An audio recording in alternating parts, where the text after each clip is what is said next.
పాపులమై ఉండగానే క్రీస్తు మన కొరకు చనిపోయాను. ఆలోచించి ఆయన యొక్క ముఖ్యమైన ఉద్దేశం, ఆయన లోపల ఉన్న ముఖ్యమైన ఉద్దేశం ఏమిటి అంటే మనుషులను రక్షించాలి. ఆ మనిషి కొరకు నేను చావాలి, నేను చచ్చిపోవాలి, నేను ప్రాణం పెట్టాలి. అదే యేసుక్రీస్తు దేవుని లోపల ఉన్న ఉద్దేశం ఏమిటంటే ఆ పని చెయ్యాలి. మనం ఆ లాభన ఎన్నడూ మనం ఉండలేము. దేవుని కొరకు మనము ఒక మంచి పని చెయ్యాలన్న ఆలోచన మన హృదయములో ఎప్పటికీ రాదు.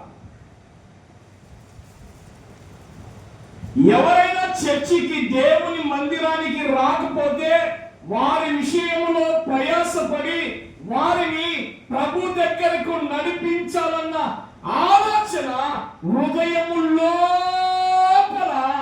ఉండదు, పని చెయ్యదు కూడా. వాడు రాకపోతే నాకేమి, మనం వెళ్దాం. అతను వస్తేనేమి రాకపోతేనేమి నాకు సంబంధం లేదు. నేను ప్రభు దగ్గరికి వెళ్తున్నానా లేదా, అది కాదు ముఖ్యం. క్రీస్తు లోపల ఉన్న ఉద్దేశం ఏంటో తెలుసా? నశించిన వారిని వెలికి రక్షించుటకు మనుష్య కుమారుడుగా ఆయన వచ్చనని చెప్పిన వాక్యము నెరవేర్చబడింది. ఆ పని యేసుక్రీస్తు వారు చేశారు. మరి నువ్వేం చేస్తున్నావు? నీ ఊర్లో ఇంత మంచి మందిరాన్ని దేవుడు నీకు ఇస్తే నిన్ను నీ ప్రజలుగా పిలువబడుతున్న ప్రజల మధ్యలో నువ్వు ఉంటూ కూడా ఏ ఒక్కరికి నువ్వు చెప్పలేదు. ఈరోజు ప్రార్థన ఉంది, ఈరోజు ప్రార్థన ఉంది, రండి దేవుని మందిరానికి పోదాం రండి అని ఎవరైనా చెప్తున్నారా? ఎవరు చెప్పరు, ఎవరు చెప్పరు. అది వారికి అలాంటి మనసు రాకుండా అపవాది ఏం చేస్తాడంటే లాక్ చేస్తాడు. వెళ్ళని వాడు ఈరోజు నేను వెళ్ళాలి. అనేక కుటుంబాలు ఉన్నాయి, నాకు తెలిసిన బంధువులు ఉన్నారు, చుట్టాలు ఉన్నారు, శ్రేయభిలాసులు ఉన్నారు.